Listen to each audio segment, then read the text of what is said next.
Sai international स्कूलचा वार्षिक सांस्कृतिक मेळावा द कल्चरल कार्निवल 2024 काल गोव्याचे सांस्कृतिक व क्रीडा मंत्री गोविंद गावडे व इतर मान्यवर व हजारो पालकांच्या उपस्थित संपन्न झाला।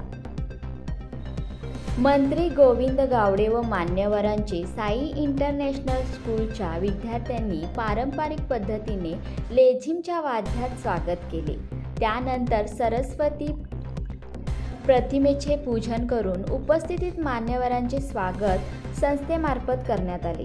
त्यानंतर अध्यक्ष सतीश पाटील व मंत्री गोविंद गावडे यांनी आपले मनोगत व्यक्त केले। गोविंद गावडे यांनी यावेळी विद्यार्थ्यांना अतिशय उत्तम पद्धतीने भविष्याबद्दल आणि करिअरबद्दल मार्गदर्शन केले।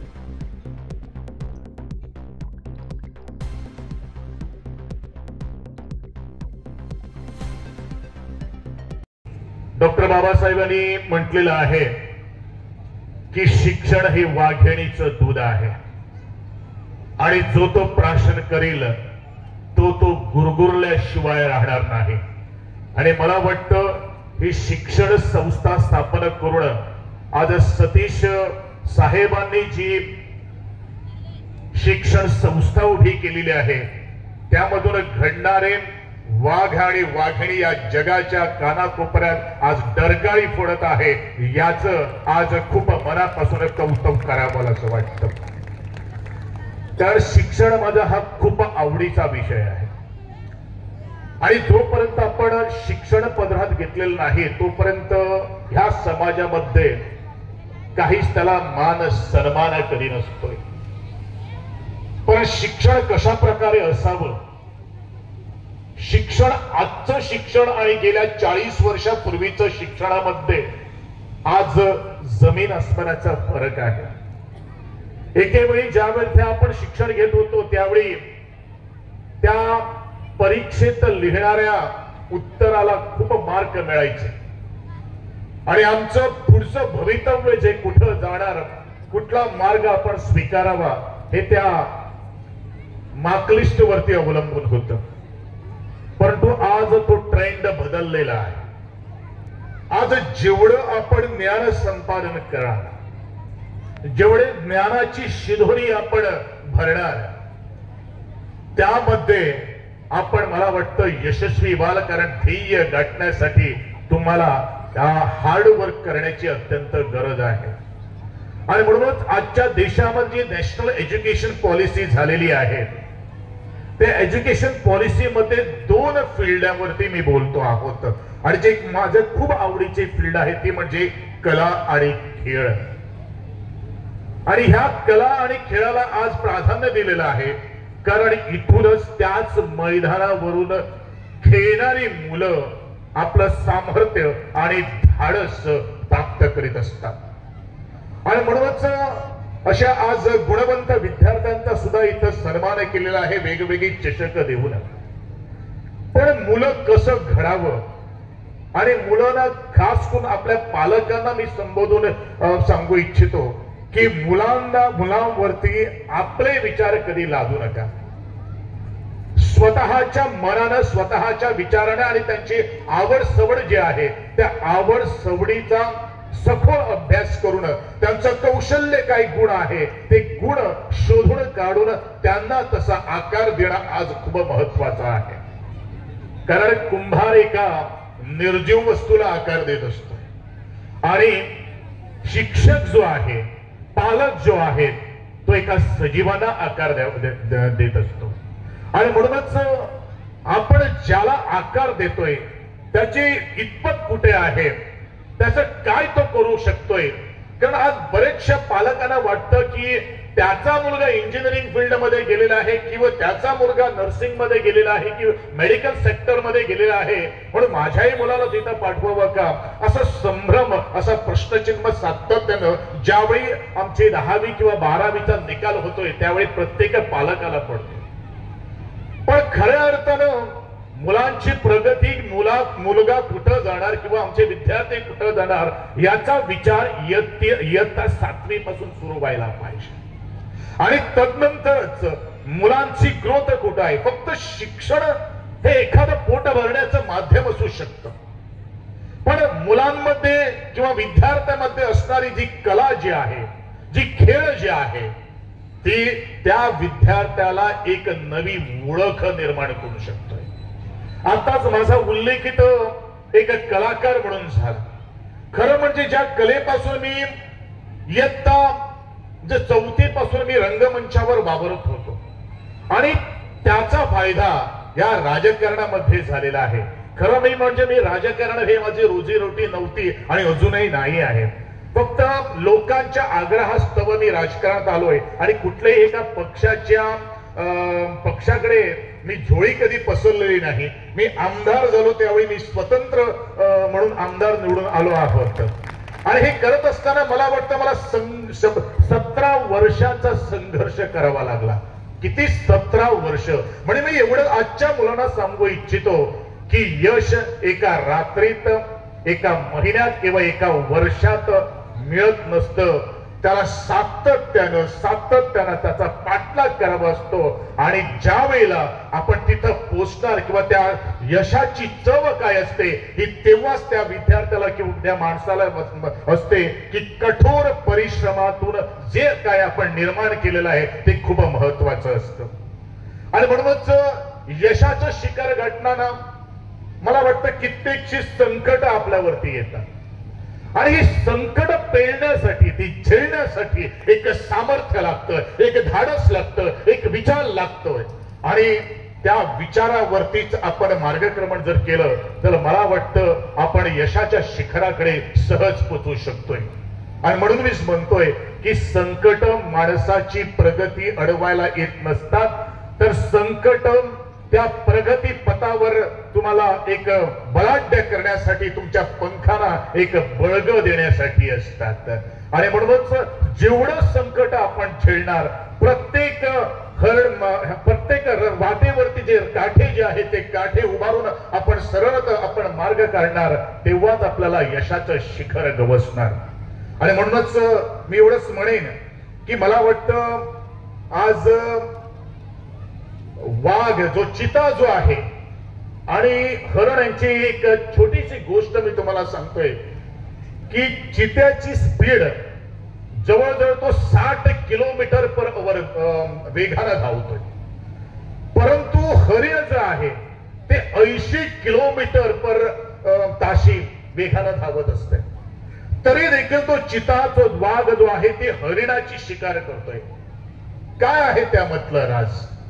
खास करून जे खेळामध्ये जे आहे ते खेळामध्ये प्रावीण्य जे आहे त्याने हे लक्षात घ्यायला पाहिजे. कारण त्या हरिणाला वाटतं की माझ्यावरती जो वाघ जो आहे, जो चिता जो आहे तो हल्ला करणार आणि वळून मागे वळून ते हरिण त्या आपल्या वाघ कुठे पोचला हे बघतोय आणि त्याची जी स्पीड जी असते ती कमी होत असते. मला आजच्या मुलांना एवढंच सांगायचं आहे, एकदा तुम्ही ठरवलं ना आपल्याला काय व्हायचं आहे, आपले डेस्टिनी कुठं आहे, ते निर्णय घेतल्यानंतर पाठीमागे कधीच वळून बघू नका. आणि जेव्हा जेव्हा आपण सकारात्मक दृष्टिकोनातून विचार करणार की आपलं ध्येय काय आहे, आपलं ध्येय अमुक आहे, ते ठरलेलं आहे, त्या ध्येयाकडे तुम्ही सातत्यानं कन्सिस्टंटली जो शब्द जो आहे त्याला प्रॅक्टिस करणं, अभ्यास करणं हे खूप महत्वाचं आहे. आणि म्हणूनच त्या क्षेत्रामध्ये आज निवड करणं तेवढंच महत्वाचे आहे. सातत्याने म्हणत आहोत की प्रत्येक माणूस राजा व्हायचा प्रयत्न करतो, आपल्या क्षेत्रातला राजा व्हायला प्रयत्न करतोय आणि राजा जो करतोय तो अनुभवतोय, तो भक्तोय आणि मला असंच व्हायचं आहे असं त्याच्या मनात सातत्याने एक प्रश्न येतात. पण राजा बनण्यासाठी, आपल्या क्षेत्रातला राजा बनण्यासाठी त्याने किती प्रवास केलाय, त्याने काय प्रोसिजर अडॉप्ट केलंय, काय कोणती सिस्टम अडॉप्ट केली, ही अत्यंत जाणून घेणं हे तेवढंच महत्वाचं आहे. पहिल्याच खेपेला ज्यावेळी मैदानात आपण उतरतो आणि कॅप्टनची भूमिका बघतोय तेव्हा तो कॅप्टन कधी घडलेला असतोय, एखाद्या क्रिकेटमध्ये त्याने 12व्या खेळाडूची एक भूमिका बजावलेली असते, तेव्हाच त्याला कळतं की कॅप्टन मध्ये त्याची ताकद कशी असते. आणि म्हणून ते कित्येकशी उदाहरण आहेत की आयुष्याच्या वाटेवरती यशाची वाटचाल आपण जेव्हा चालणार तेव्हा अपयश हे येतच असतं. कारण अपयशाच्या मध्ये यशाचं जर खरं जर अस्तित्व जर काय आहे ते म्हणजे अपयश आहे. ज्याला अपयश पचवायला येतं तोच माणूस यशाचं शिखर गाठू शकतोय. आणि ज्यावेळेला मी आदरणीय आमच्या सतीश साहेब यांच्या घरी मी एक 2-3 मिनिट बसलो होतो, त्यांनी जी स्टोरी सांगितली, हे का इथं आज एवढं मोठं प्रशस्त आज एक शिक्षण संस्था उभी केलेली आहे, काय होतं शून्यातून विश्व आज त्याने निर्माण केलेलं आहे. आज जवळजवळ 2005 ते जवळजवळ 19 वर्ष झालेले आहेत. या हायस्कूल या कॉलेज मधून आज हिरे आज त्याने पॉलिश केलेले आहे, आज प्रोडक्ट तयार केलेला आहे. काय पाहिजे होतं, कारण त्याने म्हटलेलं आहे आपल्या भाषणामध्ये, आज ओबीसीचा जो घटक जो आहे, बाकीचा जो कमकुवत घटक जो आहे, त्यांना जर उत्तम तऱ्हेचं शिक्षण जवळ जर मिळेल तर मला वाटतं त्या कुटुंबाचं त्या क्षेत्रामध्ये ज्यांनी ते पाऊल मारलेलं आहे त्यात यश गवसणं अधिक सोपस्कर असतं. आणि म्हणूनच आदरणीय आमचे सतीश साहेब यांनी जो 19 वर्षापूर्वी आपल्या संघ सहकार्याने घेतलेला हा निर्णय अचूक आहे आणि त्याचं आज संपूर्ण आपण आज त्याचा आस्वाद घेत आहात, आपण त्याचा आज फायदा घेत आहात. मी एवढंच म्हणेन की प्रत्येक माणूस हार्डवर्क करत असतोय, पण आज हार्डवर्क पेक्षा थोडस स्मार्ट वर्क जर केलं तर मला वाटतं आपण खूप अनुभवू शकतोय. एक वेळ असा होता की स्मार्ट ह्या शब्दामध्ये 5 अक्षर आहेत, लेटर्स आहेत, आणि पहिलं जर त्यामध्ये लेटर जर घेतलं तर ते एस स्टँड फॉर स्पेसिफिक. आपल्या जीवनामध्ये काय करायचं आहे, काय बनायचं आहे, ते स्पेसिफिक गोल आज आपल्याला ठरवायचं आहे आणि त्याच्यानुसार आपल्या मुलांना आपल्या विद्यार्थ्यांना आज तसं मोल्ड करणं हे तेवढंच महत्वाचं आहे. आपल्या जवळ जर गोलच जर नाही, स्पेसिफिक गोल जर नाही, तर मला वाटतं यशाच्या शिखरापर्यंत पोहोचण्यासाठी किंवा त्या ध्येय प्राप्तीकडे पोहोचण्यासाठी आपण कुठेतरी बरकड जाणार आहे. ज्या जहाजाला तारून असतं तो ते जहाज कुठे बरकड जातं, तसं होता कामा नये. आणि दुसरा जो लेटर जो आहे तो म्हणजे यम, दॅट्स अ मिझरेबल, म्हणजे जो निर्णय आपण घेणार आहात तो तोलून मोलून त्याचं मोजमाप करून घेणं अत्यंत महत्वाचं आहे. नंतर येतं ये म्हणजे अचिव्हेबल, जे काही आपण करू शकतोय तो अचीव होऊ शकणार का, कारण तो जातोय म्हणून मी जाऊ, हा जो मार्ग अपनायचा आहे तो आपल्याला दिशाहीन करत शकतोय. म्हणून आपल्याकडे जे शक्य असेल ते आपण करणं हे तेवढंच महत्वाचं आहे. नंतर येतं ते आर म्हणजे रिअलिस्टिक. ज्या जीवनामध्ये आपल्याला जो प्रवास करतोय आपण ते रिअलिस्टिक असणं हे तेवढंच महत्वाचं आहे. आणि टी म्हणजे टाइम बाउंड. त्या सगळे म्हणतात, दुसरा त्यांचा एक फॉर्म्युला आहे, काँग्रेसला इलेक्शन लढवलं आणि हे करता करता वयाच्या जवळजवळ 52 वर्षी हा माणूस एक अमेरिकेचा राष्ट्राध्यक्ष बघतोय, त्याचं नाव आहे अब्राहम लिंकन. मला एवढंच सांगायचं आहे, ही गोष्ट ज्यावेळी मी एका वक्त्याकडून तुमच्यासारखा मी तिथं बसला होता मी ऐकली तेव्हा मी पहिली निवडणूक लढवली होती. मी आज जो इथं उभा जो आहे ना, मी 3 निवडणुका हरलोय आणि 4थ्या निवडणुकी मला यश प्राप्त झालं. आणि मी एक ठरवलंय की अब्राहम लिंकन जर करू शकतो तर का नाही गोविंद गावडे. आणि म्हणूनच तुमच्या शब्दांच्या आशीर्वादानं त्या माझ्या गोवेकरांच्या मतदाराने दिलेलं कौल मिळाला, म्हणून मी आज तुमच्या समोर आमदार आणि तुमच्या समोर आज 1-2 शब्द बोलतो आहोत. आणि म्हणूनच ह्या करण्यासाठी मी म्हटलेलं आहे की यश एका रात्रीत एका वर्षात मिळत नाही आणि ते करण्यासाठी मला जवळजवळ 17 वर्षाचा संघर्ष करावा लागलाय. आणि म्हणूनच मी आजच्या युवकांना सुरेश भटांची एक कविता आहे, ती कविता मी तुमच्या समोर मांडतो आणि मी माझे 2 शब्द संपवतो. विझलो आज जरी मी हा माझा अंत नाही, पेटेन उद्या नव्याने हे सामर्थ्य नाशवंत नाही.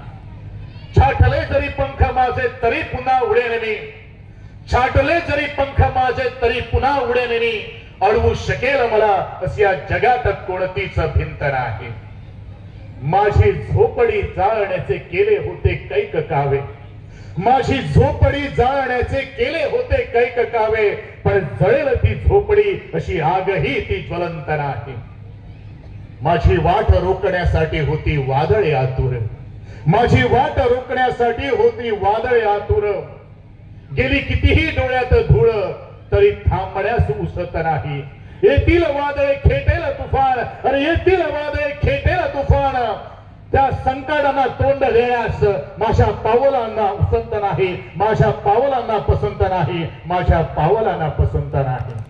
मला वाटतं या सुरेश भटांची ही कविता सुंदर कविता आहे. ज्या संकटामध्ये तुम्ही सापडला आणि तुम्हाला जर मार्ग काढायचा आहे, ती कविता ही सातत्याने तुम्ही वाचावी, म्हणावी, जेणेकरून तुम्हाला सातत्यानं एक नवी ऊर्जा मिळणार आहात. आणि आजच्या मुलांना मी एवढंच सांगू इच्छितो, कलाकार आणि खेळाडू हा कधीच माजी खेळाडू त्याच्या पाठीमागे लावत नसतोय. आपण कधी या राजकारणामधून रिटायर जाणार किंवा आपण निवडणुकीमध्ये नाही जर भाग घेतला तर आपण माजी मंत्री, माजी सरपंच, माजी जिल्हा पंचायत सदस्य हे सातत्याने आपल्याच पाठीमागे असणार. पण कलाकार आणि खेळाडू हा शेवटच्या श्वासापर्यंत कलाकारच म्हणून जगणार. म्हणून त्या कलेसाठी आज जो कल्चरल जो बॉरेंजा इथं आज उपस्थित आहे, त्या कलेमध्ये तुम्ही सामील व्हा. तुमच्या मुलांचं गुण जे काय आहे ते गुण तुम्ही संपादन करण्यासाठी त्यांच्या पाठीवरती सातत्यानं शाबासकीची थाप द्या. कारण एक शाबासकीची थाप मुलाला कुठेही नेऊन जाऊ शकते. आणि त्याला कोणत्याही व्यक्तीला कमी लेखू नका, कारण कमी लेखलं आणि त्याला प्रोत्साहनाची जर आपण जर 7,000 दिली तर मला वाटतं या शाळेचं नाव, या कॉलेजचं नाव, या इन्स्टिट्यूशनचं नाव एकदा जगाच्या कानाकोपऱ्यात पोहोचणार. आणि त्यासाठी मी तुम्हा सर्वांना शुभेच्छा व्यक्त करतो. आदरणीय सतीश साहेब आणि त्यांचे सगळे सहकारी जे आहेत, त्या सहकार्याने एवढी प्रशस्त अशी जी संस्था आज उभी केलेली आहे, त्यांना उत्तरोत्तर उदंड यश आणि त्यांना शुभेच्छा व्यक्त करून मी माझे इथं 2 शब्द संपवत असताना तुम्हा सर्वांना गडलिंगच्या माझ्या बंधू भगिनींना परत एकदा साष्टांग दंडवत करतोय आणि तुम्हा मी रजा घेतोय. जय हिंद, जय भारत.